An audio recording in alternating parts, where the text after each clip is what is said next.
What we're doing today is taking clay, sculpting it into the shapes that we want, and then we're going to harden it, paint it, and then put it on a necklace.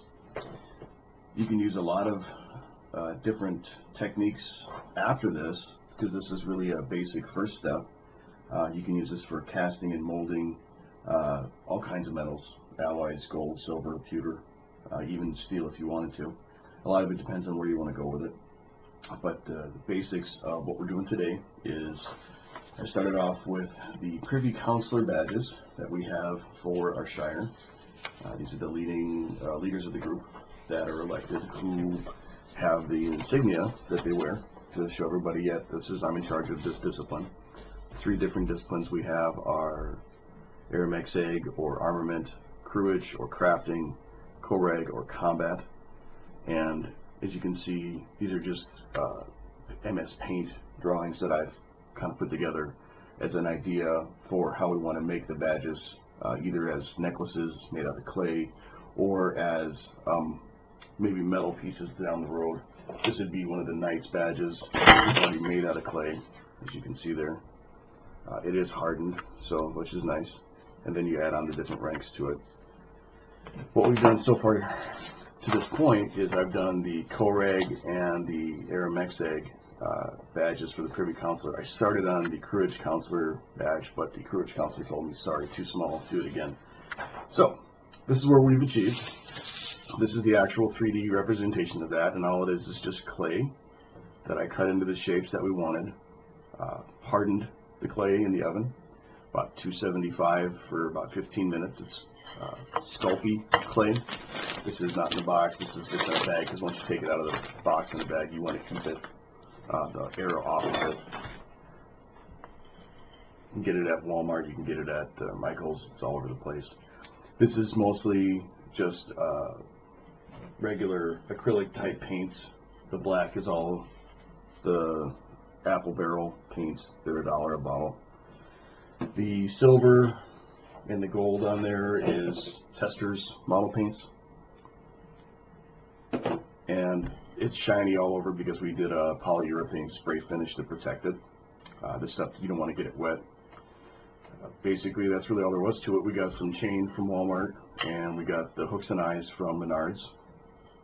The screw into the clay before it's hard, and then you bake it, and then it stays in there pretty solid. The chains come in a kit from Walmart for jewel crafting. These are going to go around the neck of the counselor, and then they get passed on to the next counselor after the next elections. These are the two that we've done so far. Just to give you a better view. I don't know, I think they look pretty cool. We're going to do this one right here. Obviously I made this one a little bit too small, so I'm going to use this as a template because that's actually about the size we want it. And what I'm going to do is I'm just going to put my stuff off to the side here. I'm going to grab some clay.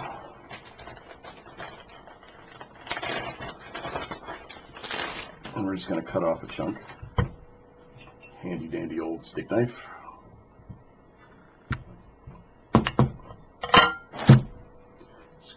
Work it a little bit to warm it up.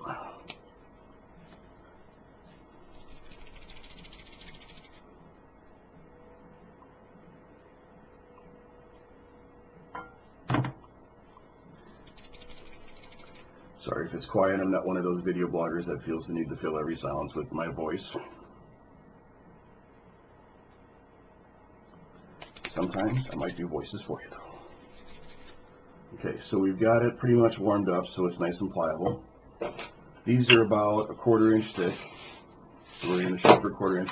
Old rolling pin from the dollar store or from Goodwill, Savers, whatever. And kind of flatten it out here.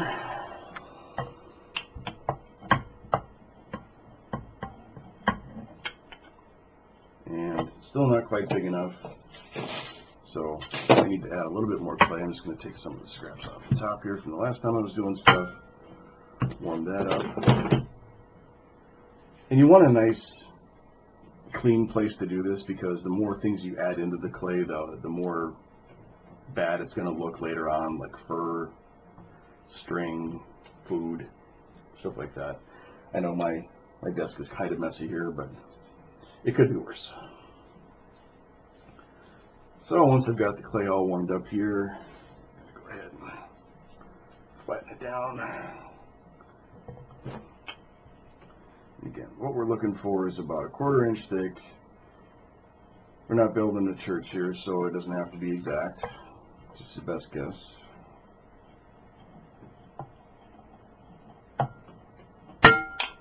Okay, so that's pretty consistently about where we want it. I want to make sure that I've got coverage on there for the whole thing, and I do, so it looks like it's pretty close to where we want it. And one way you can cheat this out is take a toothpick and just poke some holes about where the edges are of what you're trying to do. It does help later, especially when you've got some very fine details on the drawings and you've got to bring those out in 3D.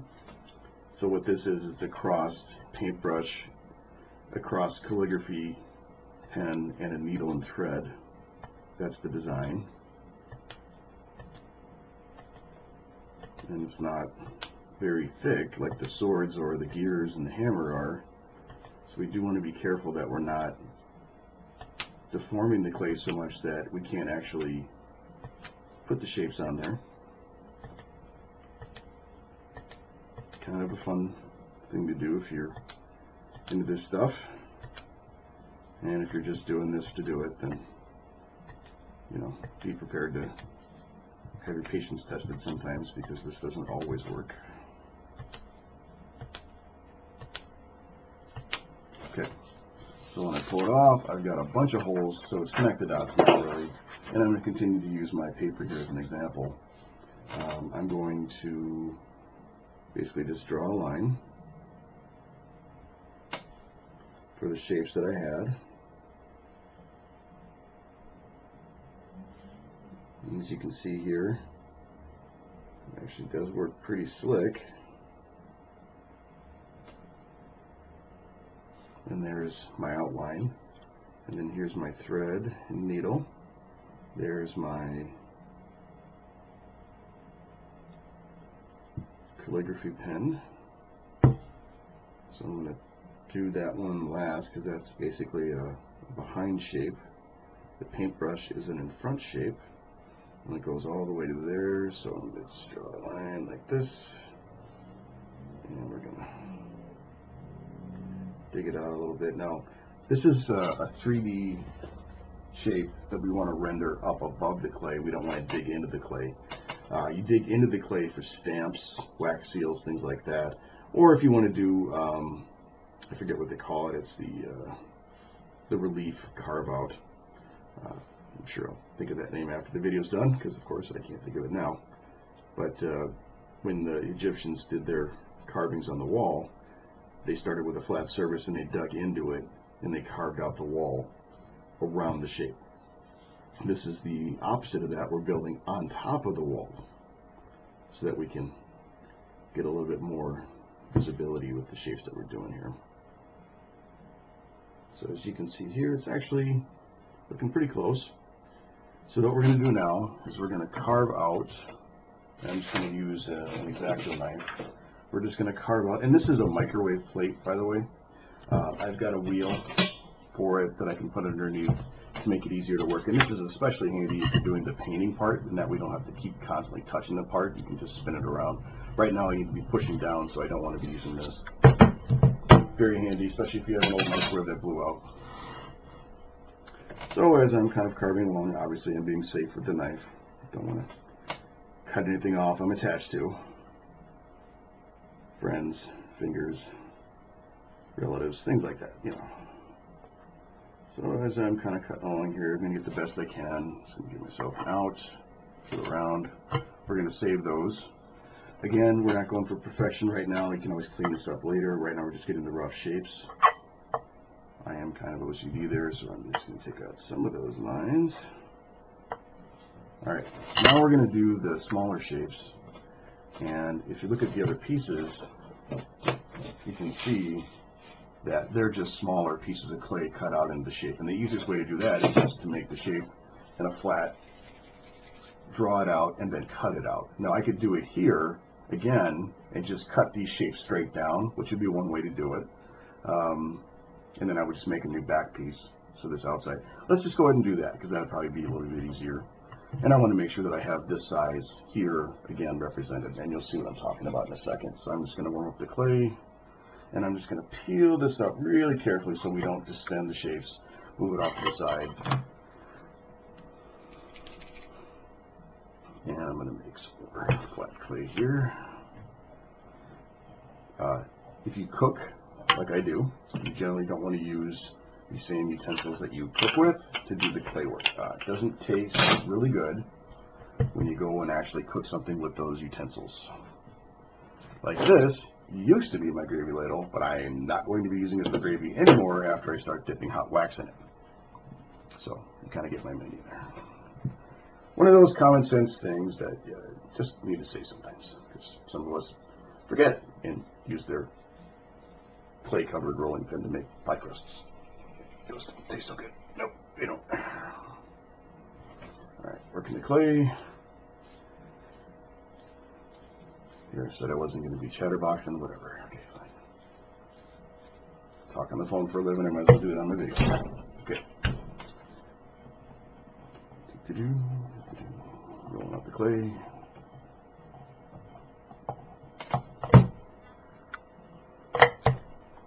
Okay, I'm just going to roll it both ways to stop the waves. And there's my second set.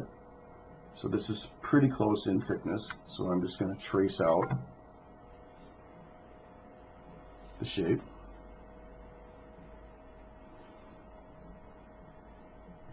You'll see why I'm doing this in a second.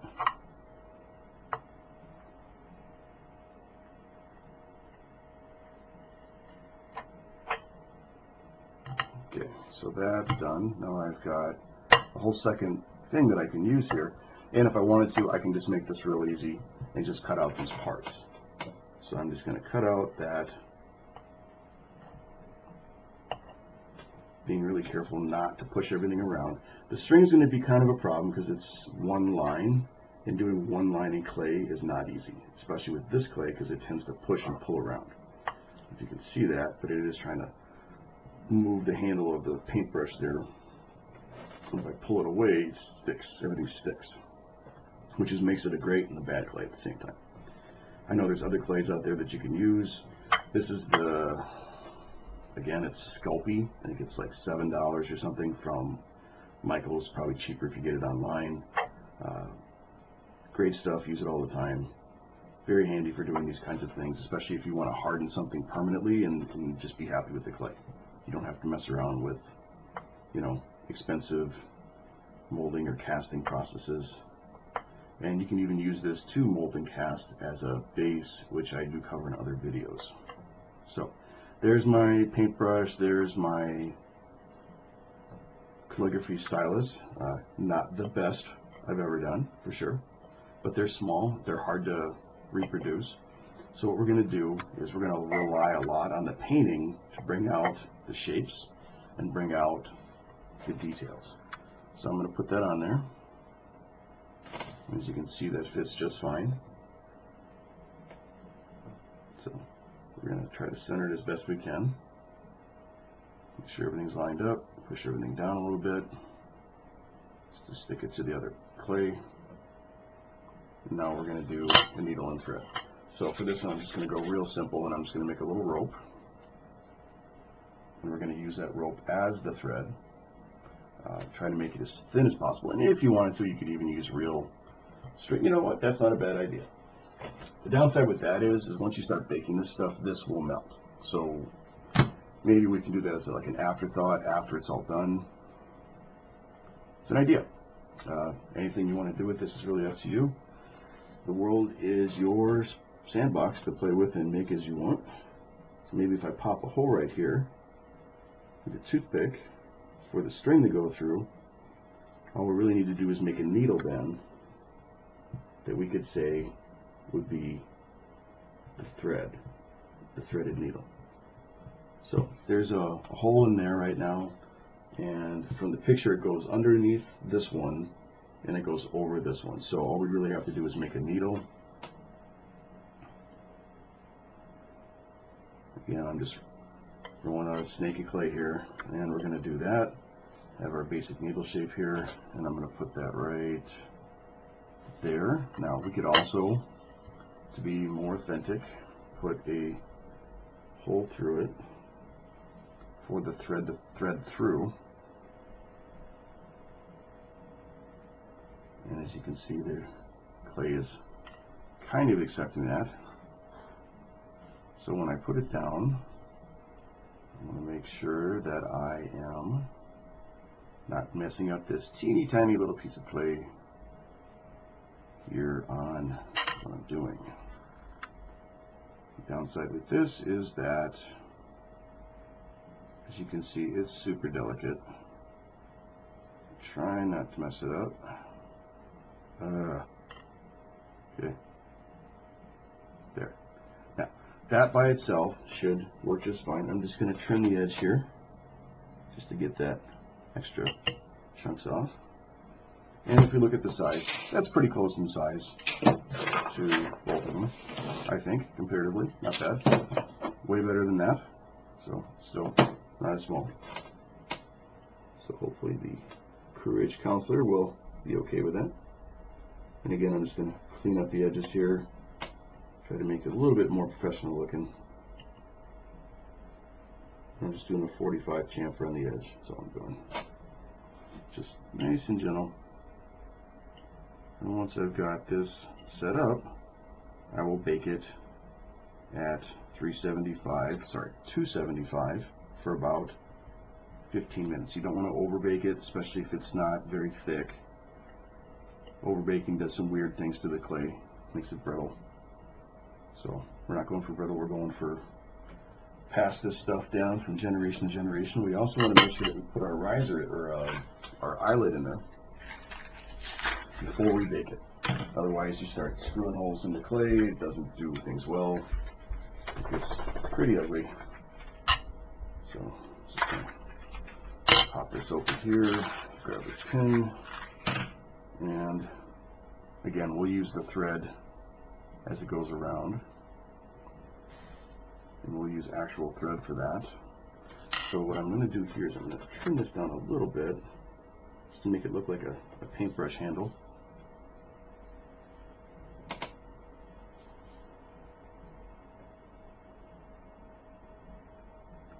little thick. Calligraphy pens can be a little bit more rounder shape there, but I don't squish the hole too much. This is all about patience and timing. Okay, so as I'm going through here, I'm going to try to do my paintbrush shape here. Just draw some lines in there for the brush. And then there's where the collar on the brush is. This is the stylus, or the part of the calligraphy, the pen that touches the paper.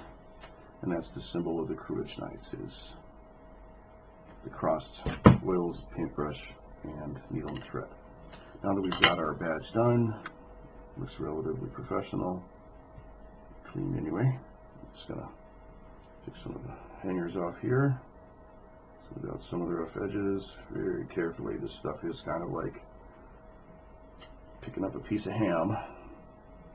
We want to try to get it hanging straight up and down, so I'm going to say the axis is right about there. And I'm just going to screw into the clay, pushing gently. I do want to watch the front and the back so that I'm not bulging out. Obviously it looks kind of bad to have this big screw sticking out the front of the metal. And I'm going to go all the way in, try to get rid of any fingerprints, and there you have it. So there's our new badge for the Cruthaich counselor, which I can then bake on a piece of metal. So we'll go do that and come back with part 2 on how to paint it and pretty it up.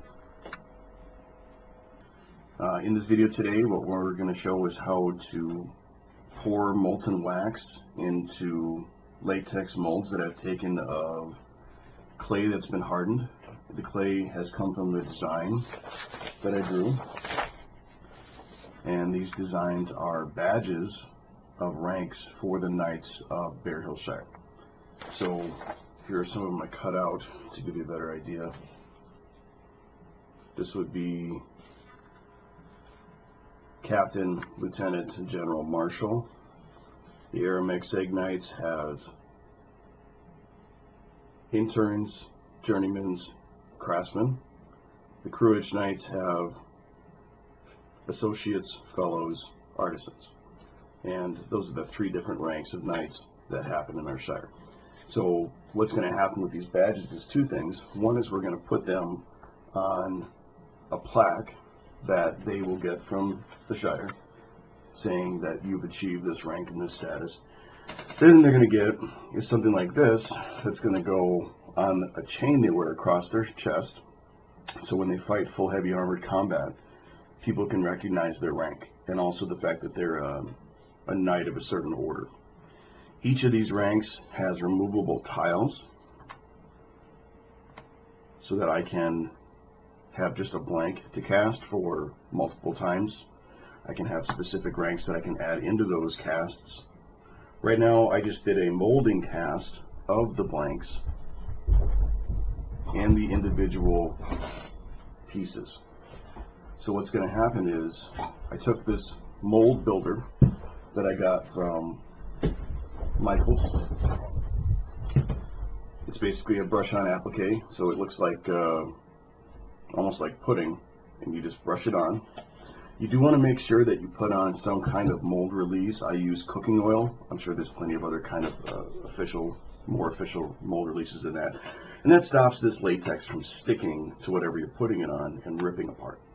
Another thing that you want to keep in mind is that we did a test piece, and it did, I think it was about 6 coats on there, and it just tore big holes as soon as we pulled it off. So we want to be careful with that. You do want to make sure that you're doing this in a pretty well ventilated room, because this stuff smells pretty bad. It's obviously, doing its job and making the shapes that it needs to make. I would recommend that you have plenty of water and a way to clean your brush in between each application, otherwise that stuff will glue itself to whatever you're using as a brush applique. So like my brush was basically coated in that stuff, and you have to pick it all off. This is a potpourri scented wax heater you can get from the dollar store. This one I got at Goodwill. Somebody had donated it. This is the original wood stamp that we used for the Cruthaich privy seal. We wood burned it in there, pressed it into the clay, and then made the shapes a little bit more. But I'm just using it as a riser to get the flame a little bit closer to the pot that I'm going to heat the wax up in, which is right here. I have a ladle that I'm using to dip the wax out and then pour into the molds. This is just basic scented candle wax. You can get it from anywhere, Walmart, dollar store, just the little cubes that you can get and put in these things. It just makes it smell nice. I'm going to light my candle.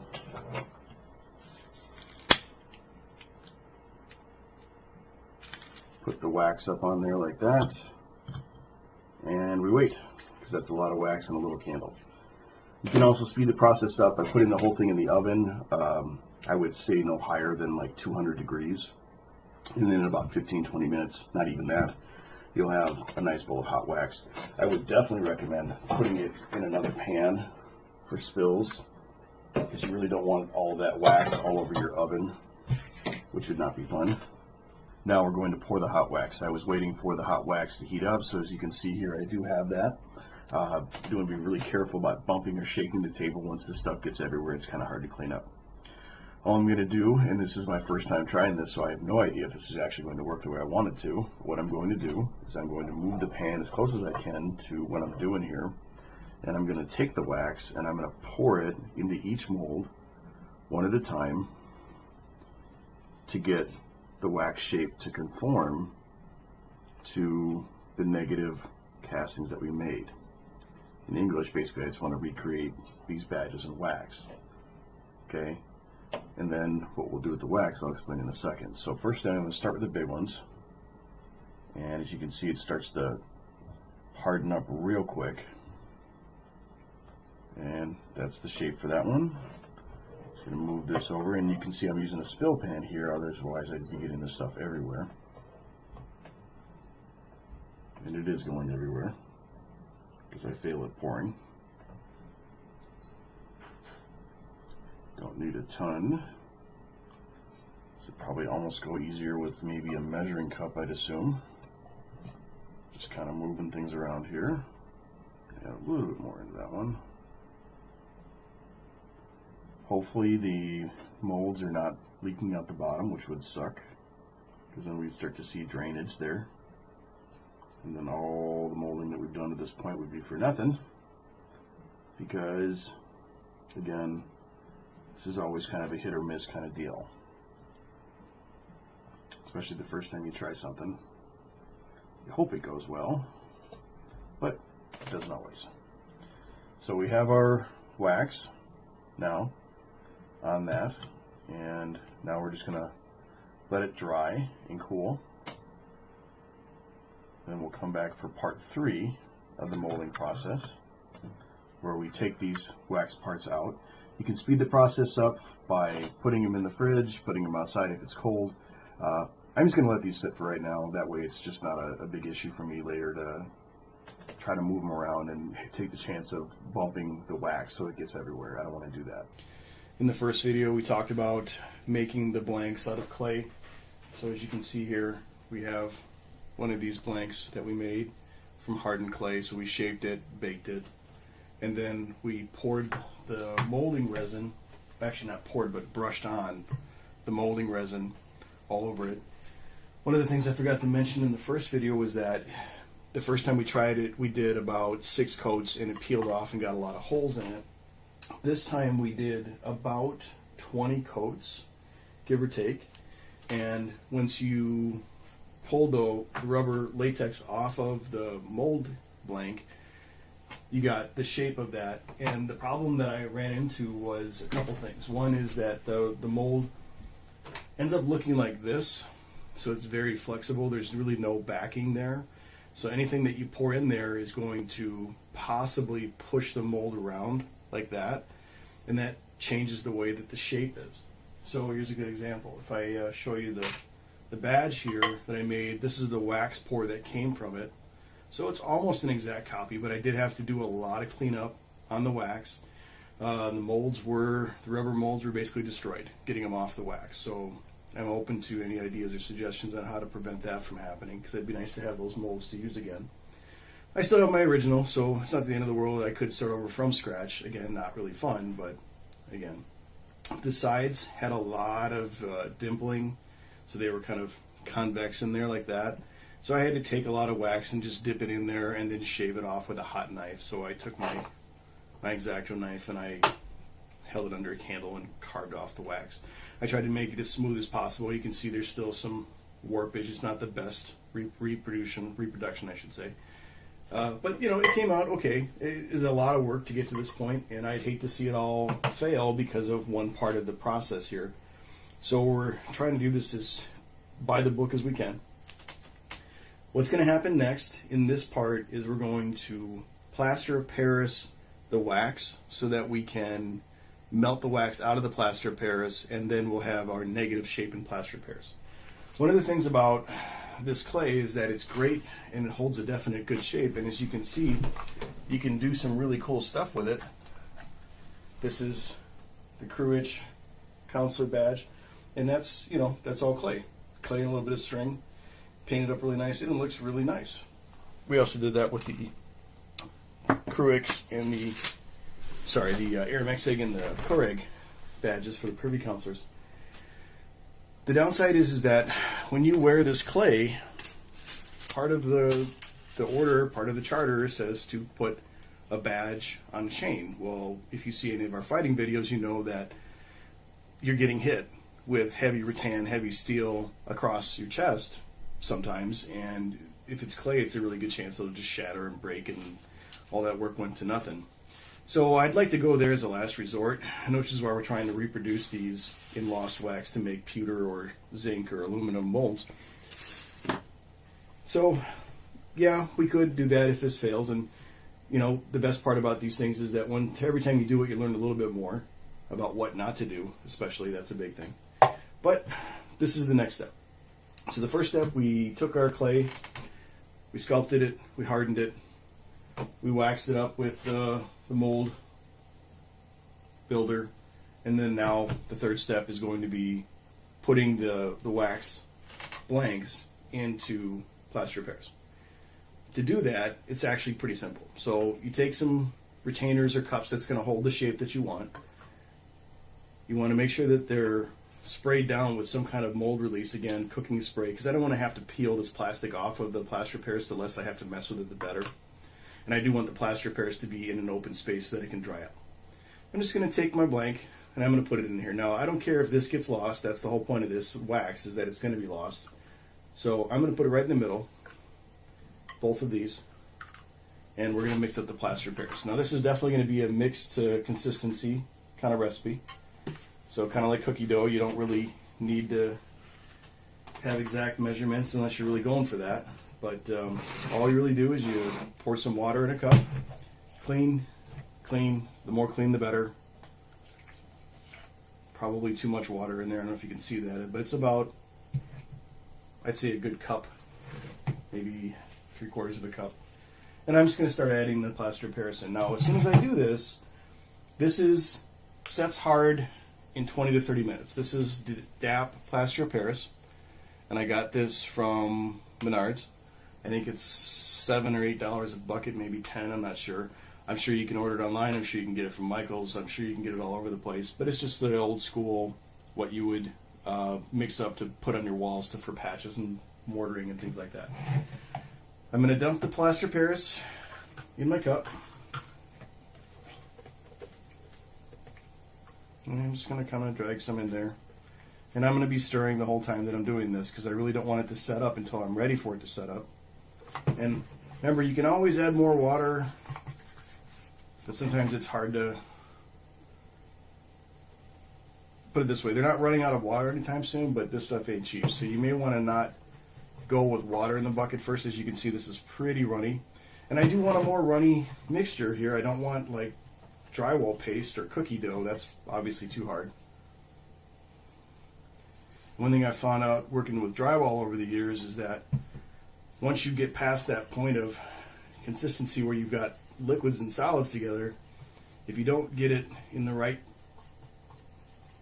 viscosity right away, you're going to end up with a lot of lumps. And lumps in casting is bad, because then that's one place where the mold isn't going to conform around what you're trying to make it conform around quickly. It's just going to sit there and clump up. So you'll get pockets and gaps, and pockets and gaps and bubbles and depressions are not a good thing. So I'm going to get this as mixed up as I can. Again, it does set up in about 10 minutes, so you do want to watch that time. And the longer you play with this and the harder it gets to mix, the more likely it is that it's not going to set up correctly. Too thin and you take a chance of it becoming brittle. Too thick and it's never going to pour around what you want it to pour around. And that's really the whole point, is to make it pour. So I don't need to fill up these cups. I just need to make sure that I've got enough in there to give me at least a ½ inch all the way around. And that's what I'm shooting for. That way it's not going to burn through the mold. And that's about what I want. I want about the consistency of really soupy yogurt. So you see how it just kind of pours and fills in all the spaces. And that's exactly what I want. And you can see those lumps. They do kind of make it kind of difficult to get everything in the right place. Now that one did push around, so while it's still wet, I'm just going to put it back where it's supposed to go. And might as well use it all up, because it's just going to turn into a brick here after about 20 minutes. You want to be really careful rinsing these out. Any kind of clumps or lumps, you don't want to put down your drain. It will definitely screw up your plumbing. So I would say most definitely, as much as you can, water it down before you rinse it out. And if you have any clumps, put them on like cardboard, let them dry out, and then throw it away. So that's the basics of that. This takes about, again, 20 minutes to set up. So I'm going to leave that there, and I'm just going to give it a couple taps to get some air bubbles out. And hopefully my wax blank is in the middle. Now I do see some marks here on the side, but I think that's from paint that was there from before. Again, the cleaner the cups you have, the less questions you're going to have about consistency. So for right now, we're going to let that sit. 20 minutes, we'll come back to it. We'll drop them out of the molds and see what they look like. This is the second attempt at our pourings here. The first ones did not come out well at all. We had basically a lot of pitting, a lot of dimpling in these molds, and if you can see that there, all these holes that came out, and that came from the plaster of Paris mold. So we went with the silicone molds. We have the three shapes. We have the Armachd, we have the Cruthaich, and we have the Cruthaich. Okay, and we're going to do them in pewter. So I'm going to start with the Cruthaich mold. Unfortunately, we've had a problem with our forge here. The handle doesn't work to let the pewter out. So we just kind of improvised and poured it into the ladle and poured it into there.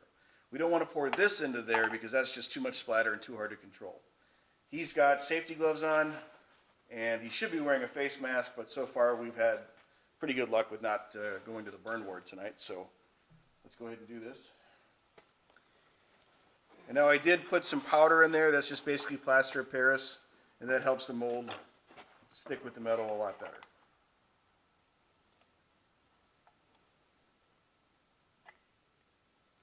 And this stuff cools off really quick, so you want to be making sure that you're doing this pretty fast. That's lots of it. And there we go.